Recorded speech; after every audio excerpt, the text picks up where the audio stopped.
আজকে না অনেক দিন বাদে সিঁড়ি টিড়িগুলো সব পরিষ্কার করছি। পুরো বাড়ি পুরো নোংরা হয়ে গেছে। যেমন সাজানো গোছানো ছিল, আমার বাড়িটা সাজিয়েছিলাম একটু একটু করে, সেরকমভাবে আবার একদম পুরো শেষ হয়ে গেছে। আবার নতুন করে এখন আমাকে পুরো বাড়ি পুরো সংসারটাই সাজাতে গোছাতে হবে।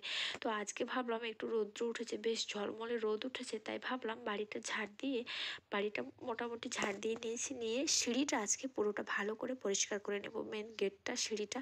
তো অনেক দিন বাদে শরীরটাও একটু সুস্থ লাগছে, বেশ অসুস্থ হয়ে গেছিলাম, মানে জ্বর সর্দি ঠান্ডা তো লেগেই আছে। আর আমার বাচ্চা দুটো সব থেকে বেশি শরীর খারাপ হয়েছিল, তাই এই কয়েকদিন একদম কোনো রকম ভিডিও আমি দিতে পারিনি, না শর্ট না ব্লগ ভিডিও তো দিতেই পারিনি।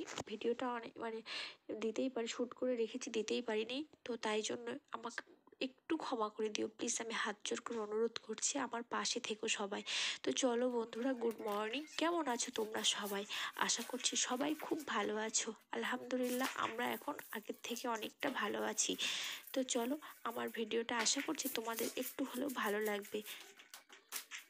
তো স্কিপ না করে দেখতে বলছি। আমার এই ছোট্ট সংসারের ছোট ছোট কাজগুলো তোমাদের যদি দেখতে ভালো লেগে থাকে তো প্লিজ একটু সাপোর্ট করো, হ্যাঁ। তো চলো, দেখো আমি সিঁড়িটা প্রচণ্ড নোংরা হয়েছিল, দেখো তোমরা দেখেই বুঝতে পারবে কি পরিমাণে নোংরা হয়ে আছে। কতদিন থেকে ভালোভাবে ঝাড় দেওয়া হয়নি, মোছা হয়নি, কিচ্ছু হয়নি। বাড়িটারি যেরকমটা পেরেছে সেরকমভাবেই করেছে। আমার আব্বা আম্মা আমারা এসে আছে, ওরাই রান্না করেছে, ওরাই মানে রান্নাটা মোটামুটি যদিও আমি করেছি, তবে রান্নাও ঘর কোনো রকমভাবে মানে আমি যতটুকু না করলে না হয় ততটুকুই করেছি। নোংরা আবর্জনা সব মানে ওরা ওরা তো আর জানে না, বলো, ওরা তো এখানে থাকে না, বাড়িটা তো পুরো আমি সাজিয়েছি, আমি করি কাজকর্ম, তাই জন্য আমার মানে সবটা তো আমিই জানি, ওরা তো কিছু জানে না। ওরা ওদের মতো করে করেছে, যে আমার যে বিপদের সময় এসে থেকেছে, পাশে থেকেছে, 2 মাস থেকে আছে, আমার মানে বাচ্চাগুলোকে দেখছে, আমার সংসারটাকে সামলেছে, সে যেভাবেই হোক, এটাই অনেক, তাই না? কারণ ওই সময়টাতে এসে পাশে দাঁড়ানোটাই হচ্ছে বড় কথা, একটা বিপদের সময় এসে দাঁড়াবে, ওটাই হচ্ছে বড় কথা। তো দেখো, আমার কথা বলতে বলতে সিঁড়িটা আমার ঝাড় দেওয়াও হয়ে গেল। আর মানে সিঁড়িটা ঝাড় দেওয়া হয়েছে আগেই। তো এই নিচের যে গেটটা, জুতোর সুর একটাগুলো গুছিয়ে রাখলাম, আর একদম বাইরেটা পুরো ঝাড় দিয়ে নেবো। আর আজকে প্রচণ্ড ভালো রোদ উঠেছে, খুব সুন্দর রৌদ্র উঠেছে, ঝলমলে বেশ একটা দিন, অনেক দিন বাদে এরকম একটা দিন পেলাম।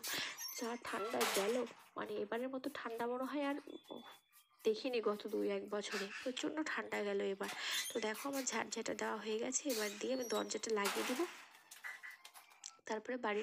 আর এদিকে রান্না চলছে, আমার মা রান্না, আর এদিকে দেখো রান্না চলছে, এদিকে মা রান্না করছে, সমস্ত বাসন কোসন পড়ে আছে। আবার আমার আম্মারও যে মানে ঠান্ডার ধাত, জানো তো, এদিকে সবজি কেটে রেখেছে, ডাল সিদ্ধ করে রেখেছে, এগুলো সব রান্না হবে। রান্না বান্না হয়ে গেছে, একদম চলে এসেছি সন্ধ্যাবেলা। আর নিয়ে এসছে আমার হাজব্যান্ড এই মাসের টুকটাক কিছু গ্রসারি বাজার। আগের মতো অনেক দিন থেকে মানে বাজার করতে পারি না, অনেক, তো যতটুকু প্রয়োজন ততটুকুই নিয়ে এসেছে বিস্কিট, মুড়ি একদমই ছিল না, বিস্কিট, চানাচুর, যা যা লাগে আর কি, সেসব নিয়ে এসেছে, কাজু কিশমিশ, ডাল, পাস্তা, ম্যাগি, যা যা হয়েছে দেখে নাও, এগুলো এনেছে। পাস্তা ছেলের টিফিন দিতে হবে।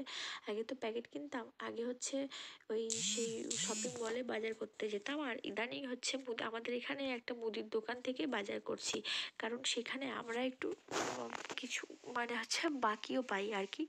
তো ওই জন্য কিছু টাকা দিয়ে আবার কিছু টাকা বাকি থাকে, তারপরে আবার পরে দিয়ে এরকমভাবে নিয়ে আসি।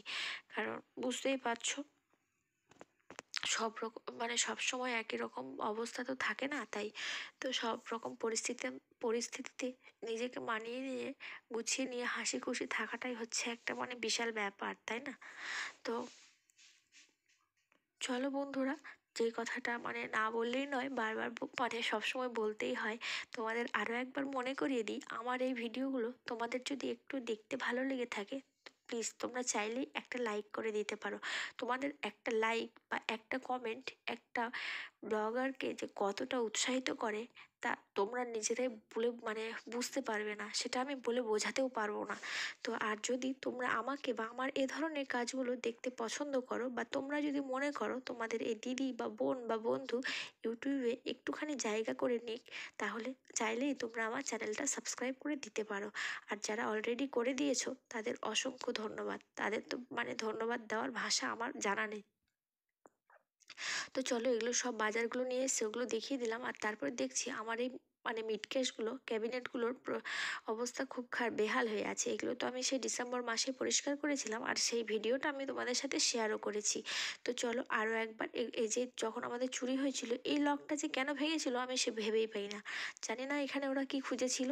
তো এই সমস্ত লক যত লক আছে বাড়ি মানে আলমারি শোকেসে সবগুলোই ভেঙে নষ্ট করে দিয়েছে। তো এই লকটাও ভেঙে দিয়েছে, আর লকগুলো অর্ডার দিয়েছি এখনও আসেনি। যেগুলো আলমারি শোকেসের ওগুলো তো লকগুলো তো অনেকটা দাম, তো আস্তে আস্তে করে কিনতে হবে। তো ভাবলাম যে এগুলো একটু গুছিয়ে নিই। তো চলো এগুলো বের করে এগুলো কতটা পরিমাণে মানে অগোছালো হয়ে আছে দেখো। তো দেখলেই তোমরা বুঝতে পারবে। তো চলো বেশি কথা না বলে তোমরা দেখতে থাকো।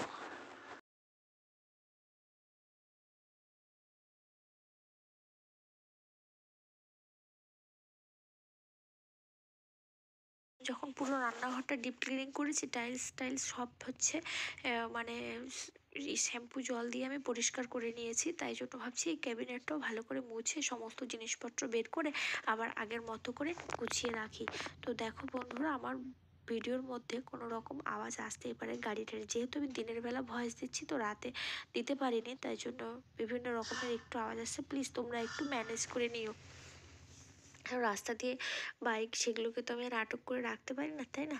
তো ওই জন্য দেখো এটা আমি একদম কলিন দিয়ে ভালো করে মুছে নেব, আর নিয়ে সব জিনিস একে একে গুছিয়ে রেখে দিব। গুছিয়ে রাখার পর একদম ফিরে আসছি, চলো।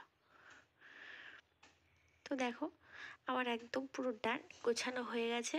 আর এখানে আগে কাপড় ছিল ব্লাউজ পিসগুলো সেগুলো পাল্টে দিয়ে আমি হচ্ছে ওই যে কাপড় এই কাগজগুলো এই পেপারগুলো বিছিয়ে দিয়েছি কেটে, আর আমার হাজব্যান্ড এটা একদম মাপ করে কেটে দিয়েছে। তো ওই জন্য বিছিয়ে দিয়েছি, বেশ ভালো লাগছে দেখে। আর এই যে দেখো উপর তাকটাতে আগে অন্য কিছু রাখতাম বক্স টক্সগুলো, এখন এটাতে রেখেছি সমস্ত ডাল মশলা কৌটোগুলো। কারণ আমার ছোটু একটু একটু করে বড় হয়ে যাচ্ছে, তো এবার এটাও খুলতে পেরে যাচ্ছে আর জিনিসগুলো সব বের করছে আর ভাঙছে,